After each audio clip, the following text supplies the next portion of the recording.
Tengo el placer de contar con José Antonio Gurpegui, director del Instituto Franklin. ¿Qué tal estás?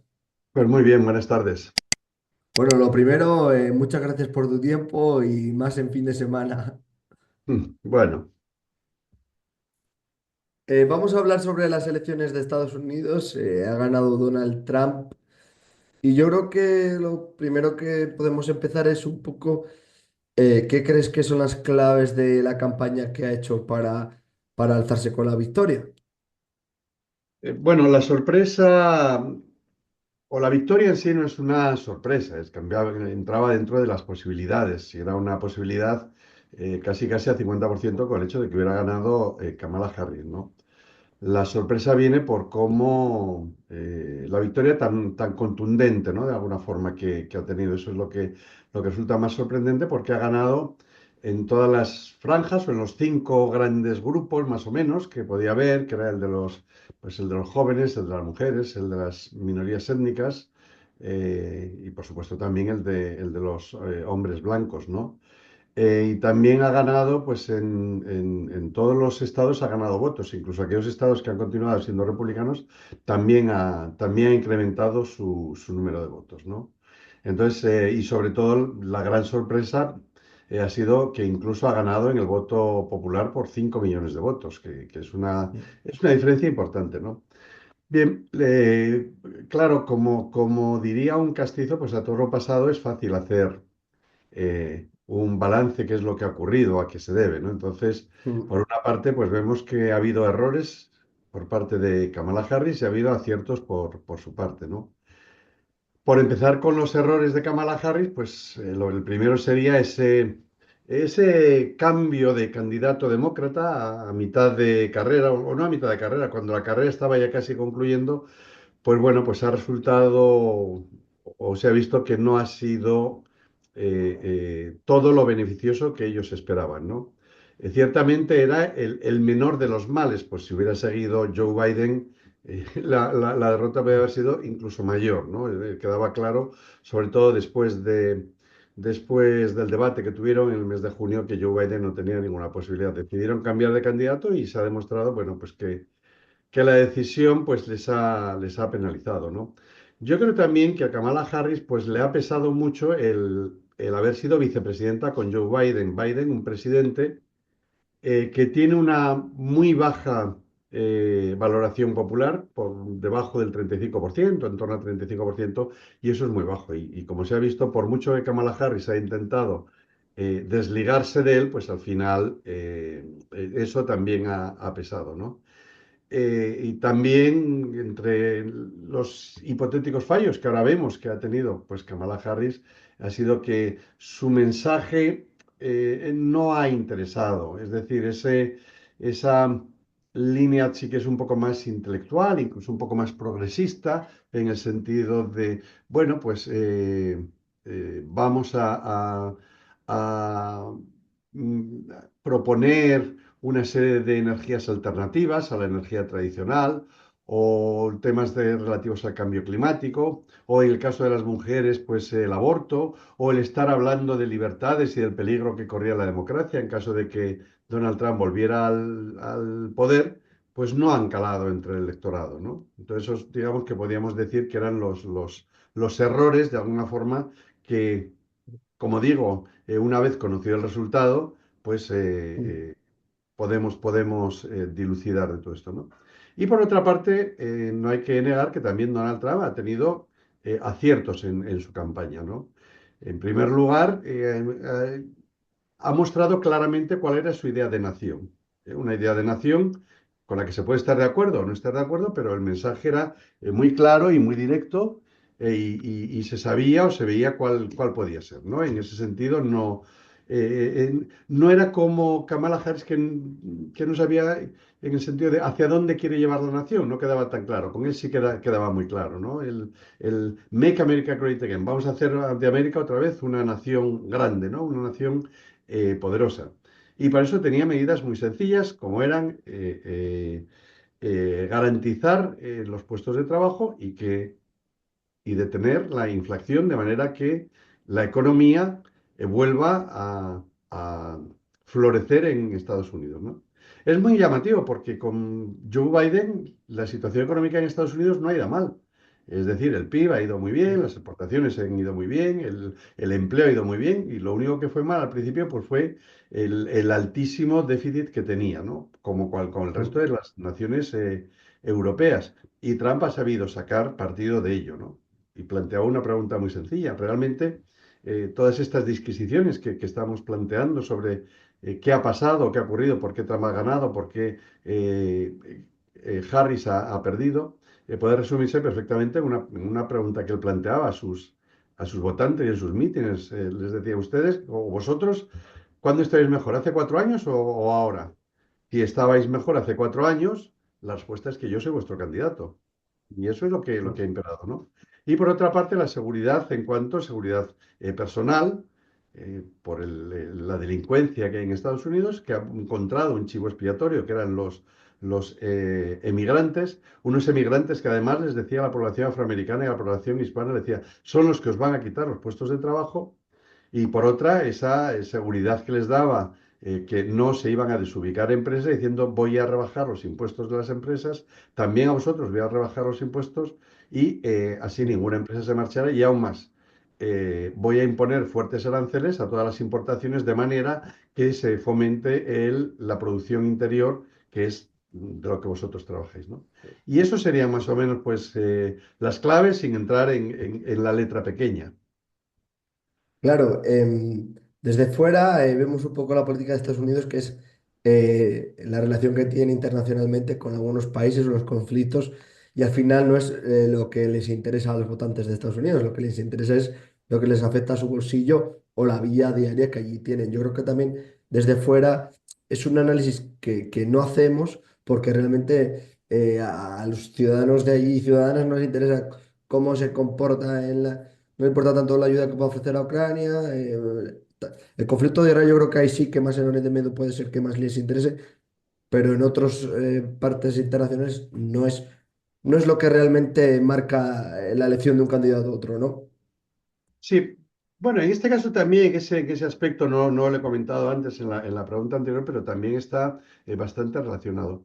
A ver, los asuntos geopolíticos no han sido nunca factores determinantes a la hora de emitir los votos. No solo en Estados Unidos, casi casi en ningún país, ¿no? Cuando Mm. dicen los franceses que cuando se va a votar, para emitir el voto uno se mira al bolsillo, ¿no? Y realmente eso es de aplicación no solo en Francia, sino prácticamente en todos los países. Dicho eso, este año el asunto geopolítico, por la proximidad y por la actualidad que tiene, sí ha ocupado, sí ha tenido un papel más significativo que en otras ocasiones. Lo que Trump ha logrado es transmitir la idea de que el mundo vive un caos. Lo primero, que él no comenzó ninguna guerra. Ya ha prometido que tampoco se va a comenzar ninguna guerra en los 4 años que esté él al frente de la Casa Blanca, ¿no?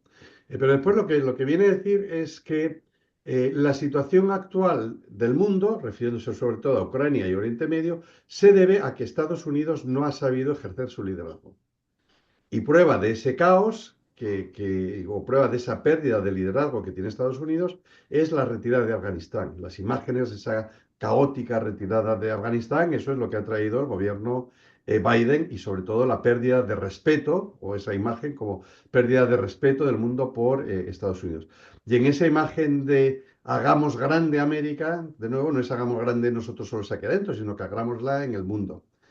Fue muy llamativo, por ejemplo, que cuando, bueno, se ha repetido en todos los mítines, ¿no? Pero en el día, en la noche electoral, cuando Donald Trump sale a decir, bueno, soy el ganador y voy a ser el próximo, el 47 presidente de Estados Unidos, etcétera, etcétera, lo que grita la gente, lo que gritan los que están ahí es USA, USA, USA, USA, USA, ¿no? Es decir, Estados Unidos, Estados Unidos, Estados Unidos.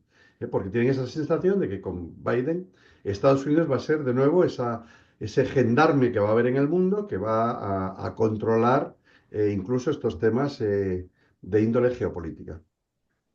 Tampoco creo que le dejen hacer lo que él quiera, me imagino, porque también no es que él es presidente, vale, pero también tiene asesores y gente que vota las cosas. Yo Bueno, creo que él tiene que estar también de alguna manera controlado, entre comillas, me imagino, ¿no? sí, no, hombre, tiene sus asesores y todo esto, pero Trump es Trump. De hecho, si nosotros vemos la primera legislación, la primera legislatura, perdón, vemos cómo cambiaba continuamente de secretarios, que algo que es fundamental, empezando por el secretario de Estado, el primero que tuvo, ¿no?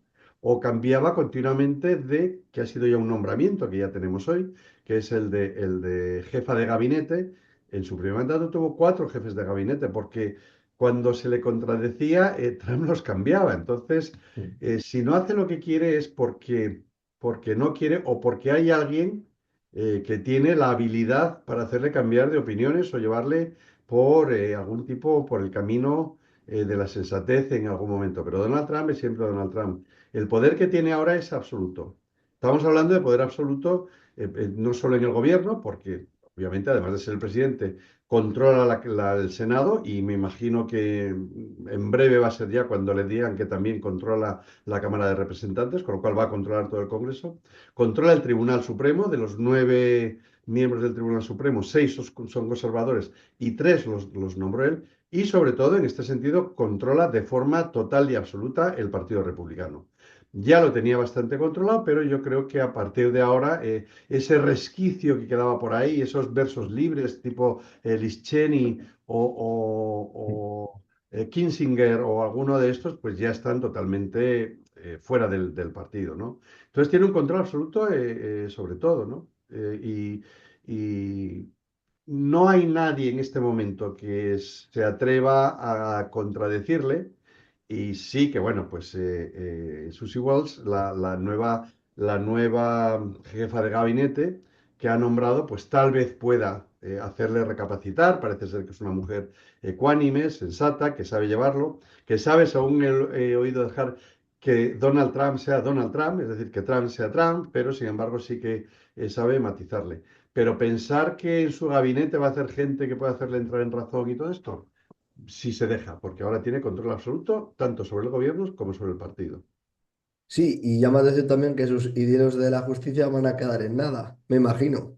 Sí, sí, bueno, una de las cosas que ha dicho es que al segundo dos, entre las opciones perdón, entre las primeras acciones que iba a tomar, dijo que en el segundo dos iba a destituir al fiscal general del Estado. Claro, después lo va a nombrar él y obviamente pues todos sus asuntos con la justicia. Ya lo ha dicho el Tribunal Supremo claro, pues que todo queda ya, ahora es presidente de los Estados Unidos, se tiene inmunidad, no en todo, pero sí tiene una gran inmunidad, y yo creo que en los temas por los que va a ser juzgado, pues va a quedar totalmente inmune, y ni tan siquiera se van a llegar a emitir sentencias ni a celebrar los juicios que puedan celebrarse por las imputaciones que ha tenido. Hablabas de la seguridad. Si no hay unas restricciones fuertes en la venta de armas, la seguridad carece de ello. Es un poco contradictorio. No, bueno, el tema de la posesión de armas en Estados Unidos, pues es algo que ha existido siempre en la historia, ¿no? Sin embargo, en Sí, los sí, temas de seguridad, él los une íntimamente a la inmigración ilegal. Él ya. identifica inmigración ilegal con inseguridad, de manera que si por una parte impermeabilizo la frontera y por otra parte efectúa esas deportaciones masivas, que no sean tan masivas, pero sí estoy convencido que en cuanto a algún emigrante que ha entrado en Estados Unidos de forma ilegal, o deje de pagar el recibo de la luz, cosas tan simples como esas, y no estoy exagerando, va a ser expulsado. El fentanilo no sé si es un problema gordo también que tiene que enfrentar o no.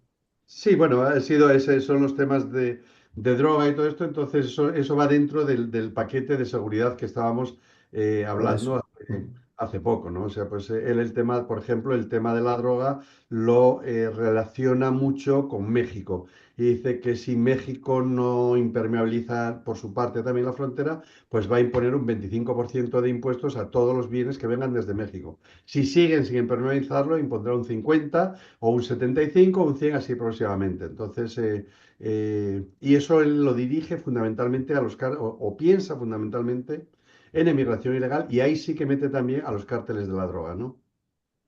Le echa todas las culpas al mismo tema.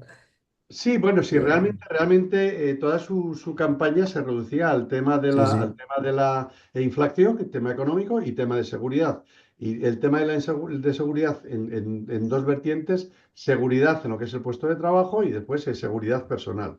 Y tanto y los dos, esas dos inseguridad o esos dos miedos, porque él ha sabido detectar muy bien lo que eran los miedos de los americanos, esos dos miedos él los ha hecho converger en el tema de la migración ilegal. Es decir, ha simplificado problemas complejos, les ha dado una lectura simple, con unas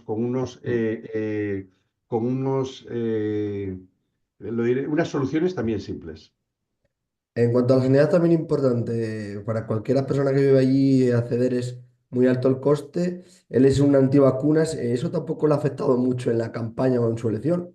No, desde hecho de la sanidad prácticamente ni se ha hablado ni se ha mencionado. No, no ha sido uno de los puntos de los que se ha hablado mucho el de la sanidad, ¿no?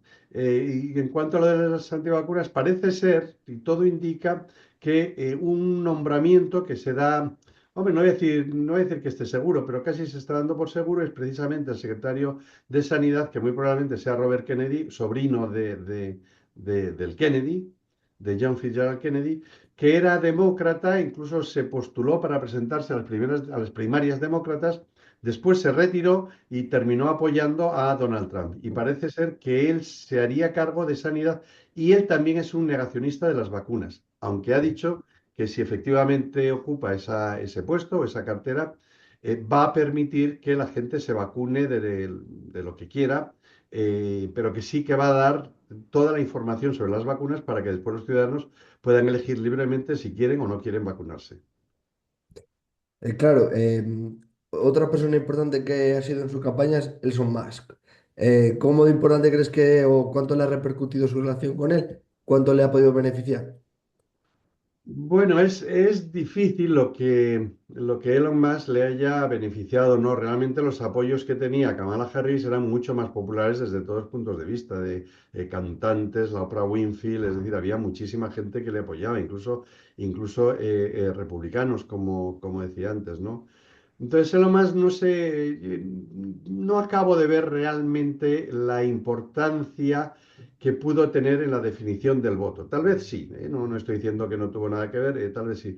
Lo que sí parece es que va a tener ahora un papel muy importante, no tanto como miembro de su gabinete, que no queda claro si va a ser miembro de su gabinete o no, pero sí que se va a dedicar a ver cómo puede adelgazar los gastos del Estado federal, ¿no? En el sentido de, sobre todo, recortar gastos, ver dónde se pueden recortar gastos, fundamentalmente, y ver también todo cómo se pueden simplificar las burocracias para trabajar con el gobierno federal. Esa parece ser, y por ahí puede ir, que es importantísima, por supuesto, ¿no? La función de Elon Musk en el gobierno de Donald Trump me resultó muy significativo que hubo una fotografía en el que cuando él anuncia que ha sido vencedor, hay una fotografía en Mm. la que salen él, sus hijos, sus nietos, sus nueras, sus yernos, todos, y Elon Musk está en esa fotografía, ¿no? Como si fuera un miembro más de la familia Elon Musk con su hijo pequeño, ese de nombre impronunciable que parece una fórmula matemática, el nombre del niño, ¿no? Y yo creo que va a tener más Sí. influencia, va a tener más influencia como no consejero oficial en el sentido de consejero oficial, sino como gran amigo de Donald Trump y que, pues bueno, pues sus comentarios o sus opiniones pues van a influir muchísimo más que las que pueda tener un secretario de su gabinete o incluso un consejero oficial de su gabinete. Volviendo a las relaciones internacionales, en el tema económico ya hemos visto cómo en el pasado impuso aranceles, por ejemplo, a España, empresas como con la aceituna. ¿Crees que eso también se puede impulsar otra vez con su llegada? Sí, eso ya lo ha dicho, eso se da por supuesto. A ver, no es que imponga aranceles a España, sino que impone aranceles a la Comunidad Económica Europea y entonces pues España está ahí con el vino, con el aceite, con la aceituna de mesa, con los zapatos, productos derivados del cerdo fundamentalmente. Entonces, no es que únicamente le imponga aranceles a España, sino que se trata de la Comunidad Económica Europea. Eso es algo que ya lo avisó, que estoy convencido que habrá un cambio de política arancelaria. Y de hecho leía en el Financial Times hace unas semanas que Europa ya estaba ya trabajando sobre una eventual victoria de Donald Trump para ver la respuesta que daría Europa o cómo podían llegar, a qué tipos de acuerdos podían llegar con la nueva política arancelaria que pretende imponer e impulsar Donald Trump. También fue muy crítico con los miembros de la OTAN porque no invertían en el armamento o el presupuesto que él creía que deberían de hacer. ¿Crees que eso también lo va a volver otra vez a sacar a relucir y Sin la también tocar menor el duda. tema? Eso sin la menor duda. Mm. Hombre, yo no creo que termine por apartar a Estados Unidos de la OTAN, pero ahí Europa tiene también responsabilidad en ese tema. A ver, ya desde Obama se viene tratando el tema de la OTAN y de la contribución europea. Y nosotros hemos estado pues siempre ahí remoloneando, cuando digo nosotros, Sí, me refiero a la OTAN, ¿no? Ha estado remoloneando, tuvimos ya en la anterior legislatura, ya la cosa se puso fea, apostamos a que iba a ganar Joe Biden y todo iba a seguir igual, tuvimos suerte y efectivamente pues así fue. Y ahora ha ganado, también apostábamos ahora que fuera Kamala Harris y llegar, bueno, a una especie de entente cordiale con ella respecto a la contribución europea a la OTAN, pero yo creo que ahora sí que nos hemos encontrado ya al fondo de ese callejón que no tenía salida y Europa va a tener que hacer algo respecto a la OTAN, pero la OTAN va a cambiar y sobre todo Europa tiene que ser artífice de su propia política de defensa sin estar siempre dependiendo o sin ser correcto. dependiente de los Estados Unidos. Y eso está muy claro y eso no tengo Mm. ninguna duda que la distribución de la OTAN va a cambiar sustancialmente y creo que Europa debía haberlo hecho hace mucho tiempo. Y todas esas medidas de Donald Trump que nos van a resultar perjudiciales, que no tengo ninguna duda de que nos vayan a resultar perjudiciales, pero sí nos van a impulsar a los europeos a ver cuál es decir, el mundo ha cambiado en este nuevo milenio. Mm. Llevamos un cuarto de siglo del nuevo milenio y seguimos, me refiero a los europeos, actuando como si todo siguiera igual y las cosas no siguen Sí, igual. China no es la misma ahora que en el año 2000, ni Rusia, ni los BRICS, ni la India, ni Estados Unidos, ni las relaciones comerciales. Toda la globalización hay que... yo particular, a mí particularmente el tema de la globalización como persona de pensamiento liberal me gusta, ¿no? Pero hay que replantearse lo que es lo que ocurre con la globalización. mm, Eso debíamos haberlo hecho hace mucho tiempo y bueno, pues puede ser que ahora con esta victoria de Trump haya llegado el momento ya de hacerlo en serio, ¿no? Y no de boquilla en reuniones que después no llegan a ningún término ni tienen ninguna conclusión de ningún tipo. y por terminar, que ya habrá tiempo de hablar más días sobre todo esto porque da para mucho, ¿tampoco le pesa su simpatía por algunos líderes autoritarios como Kim Jong-un, Putin? No sé, ese tipo de simpatías que él tiene no le tiene ningún peso político. Bueno, él, hombre, yo no sé si se puede hablar de simpatías o no simpatías, ¿no? Pero con Kim Jong-un en algún momento le ha llamado amigo. Después con Putin, aunque ha intentado siempre mantener la distancia, etcétera, yo creo que tiene una cierta relación, no sé si buena o menos buena, pero por ejemplo, un ejemplo, Putin ha dicho que le parece muy bien esas propuestas de negociar del presidente electo, de Donald Trump, pero cuando ha sido preguntado si iba a volver a hablar con Joe Biden, entonces ha dicho que no, que con Biden no tiene nada de qué hablar, ¿no? Aunque en algún momento dijo Putin que su candidato era Joe Biden, pero eso era claramente una impostura, ¿no? Su candidato era Trump. Y veremos lo que ocurre. Me imagino que habrá algún tipo de negociación que va a haber. No sé si será una negociación a tres, digo, me refiero a Ucrania, Rusia y Estados Unidos, o a dos, en el sentido de Estados Unidos, Ucrania, o Ucrania, Rusia, o Estados Unidos, Rusia, o si se incluirá Europa o no se incluirá. Eso no lo tengo muy claro, pero sí que habrá algún tipo de negociación en la que obviamente lo que Rusia va a pedir va a ser territorio a cambio de paz. Y me imagino que por ahí estará la solución, ¿no? Y ahí los europeos pues nos vamos a quedar con la brocha colgando sin saber muy bien qué es lo que vamos a hacer. No sé si seremos invitados a esas negociaciones de paz, pero también hay que tener en cuenta otra cosa y es que el gran beneficiado de esta guerra ha sido fundamentalmente Estados Unidos. Es decir, obviamente es el mayor donante de armas en armamento y todo esto, pero no olvidemos que Estados Unidos ha sido el gran beneficiado tanto en temas de energía como en venta de armamento, porque ese dinero que se le da a Ucrania es para comprar armamento, armamento que produce los propios Estados Unidos. Un poco como el plan Marshall, ¿no? Yo te doy dinero para que puedas comprarme a mí. Para eso es el dinero que te estoy dejando, para que me compres y siga mi industria funcionando, ¿no? Entonces, lo que decía Trump, que en 24 horas iba a terminar con la guerra, pues todo va a depender también de algún aspecto de índole económica, porque la guerra para Estados Unidos ha sido muy beneficiosa. De Sí, hecho, ha sido el gran beneficiario de esta guerra. sí, además queda claro que por mucho que quiera Trump o que esté presidente de Estados Unidos, los ucranianos no van a tener esa opinión y al final los que van a decidir van a ser ellos en ese sentido.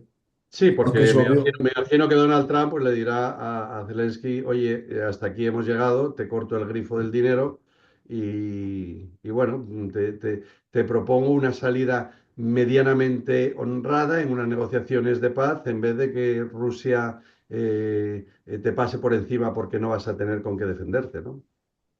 Así, está claro que sin el apoyo de Estados Unidos estaría en una situación bastante peor Sí, Ucrania. y Europa no puede hacerse cargo por ellas solas de No, todo el gasto de la guerra. no porque no, además no invierte en armamento ni nada. Europa tiene que aprender en ese sentido porque al final Rusia Mm, está ahí al lado y hay que tener sí. cuidado con Rusia. Bueno, José Antonio, Muy ¿quieres bien. añadir alguna cosa más? Si no, muchas No, gracias nada y un más. fuerte abrazo y nos Un fuerte vemos. abrazo, buenas tardes, hasta luego. Adiós. Adiós.